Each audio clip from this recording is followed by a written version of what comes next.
क्या आपने कभी सोचा है कि अमित शाह को बचाने की कोशिश में ओम बिरला खुद सवालों के घेरे में आ गए? तो क्या आप यकीन करेंगे? सवाल सिर्फ इतना नहीं है कि संसद क्यों नहीं चली। असली सवाल यह है कि आखिर संसद की कार्यवाही को लेकर इतना बड़ा विवाद खड़ा कैसे हुआ। कांग्रेस ने ऐसा कौन सा मुद्दा उठाया कि अमित शाह से लेकर लोकसभा अध्यक्ष ओम बिरला तक पर भी सवाल खड़े होने लगे। और सबसे बड़ी बात, जब संसद के संचालक को लेकर सवाल उठ रहे हैं, जब विपक्ष लगातार जवाब मांग रहा है और जब देश की जनता जानना चाहती है कि सदन में चर्चा क्यों नहीं हो पा रही है, तब आखिर जवाबदेही किसकी है? आज की पूरी कहानी इसी सवाल के आसपास होती है। दोस्तों जरा सोचिए, संसद सिर्फ एक इमारत नहीं है। संसद वह जगह है जहां देश के करोड़ों लोगों से जुड़े फैसले लिए जाते हैं।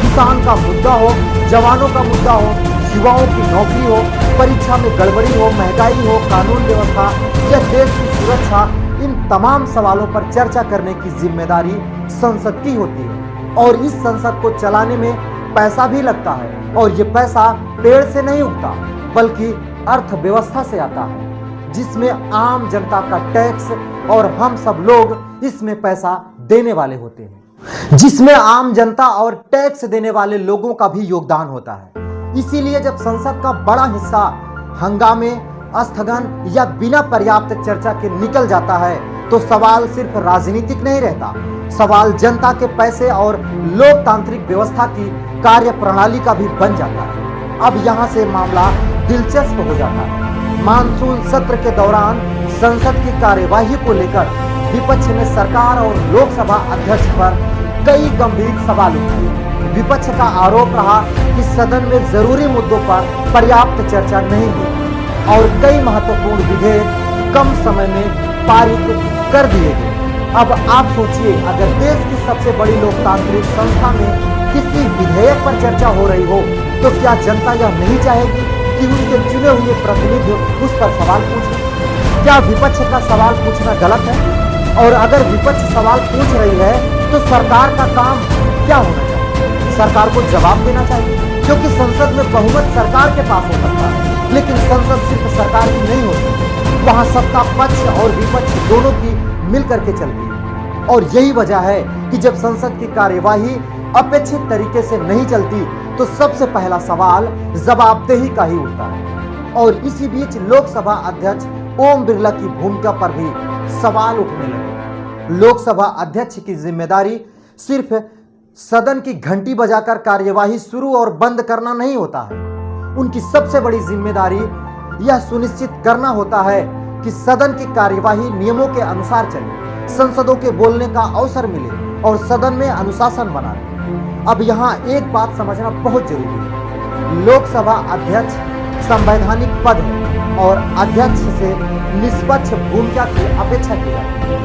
ओम बिरला बीजेपी से सांसद है और राजस्थान के कोटा बूंदी क्षेत्र का प्रतिनिधित्व करते हैं, लेकिन अध्यक्ष की कुर्सी पर बैठने के बाद उनसे अपेक्षा यही रहती है कि वह पूरे सदन को समान नजर से देखें। और यही कारण है कि जब विपक्ष आरोप लगाता है कि उसकी आवाज दबाई जा रही है या उसके सवालों को पर्याप्त अवसर नहीं मिल रहा है, तो सवाल सीधे अध्यक्ष की भूमिका पर निर्भर होता है। लेकिन कहानी सिर्फ संसद की कार्यवाही तक सीमित नहीं रहती। अब मामला गृह मंत्री अमित शाह तक भी जुड़ जाता है। विपक्ष लंबे समय से कई मुद्दों पर गृह मंत्री से जवाब मांगता है और कुछ मामलों में विपक्ष की मांग कर रही है, लेकिन गृह मंत्री सदन में मौजूद रहे, सवालों का जवाब दें। लेकिन राज्यसभा के सभापति की ओर से भी गृह मंत्री की सदन में उपस्थिति को लेकर सरकार से विचार करने की बात सामने आई। इसका मतलब यह नहीं है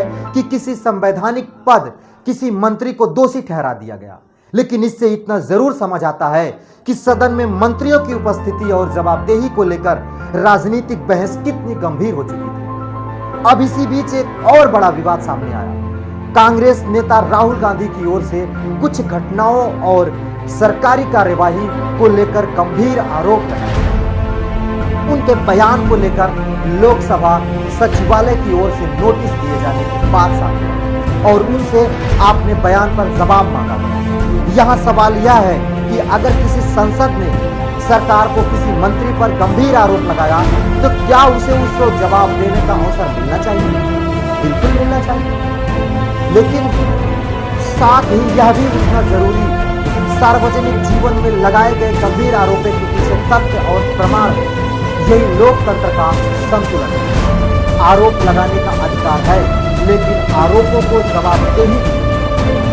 अब आते हैं उस मुद्दे पर जिसमें राजनीतिक बहस को और ज्यादा गर्म है, सुरक्षा बलों और प्रदर्शन से जुड़ा विवाद। जब किसी प्रदर्शन में पुलिस या सुरक्षा बलों की कार्यवाही होती है तो सबसे बड़ा सवाल होता है कि कार्यवाही किस आदेश और किस कानून प्रक्रिया के तहत हुई। यहां एक बात साफ समझिए, किसी भी कार्यवाही को जिम्मेदारी सिर्फ राजनीतिक बयान से तय नहीं होती। जांच आधिकारिक रिकॉर्ड, आदेश और उपलब्ध साक्ष्यों के आधार पर होती है और यहीं से किया जा सकता है कि किस अधिकारी ने क्या आदेश दिया और किसकी क्या भूमिका रही है।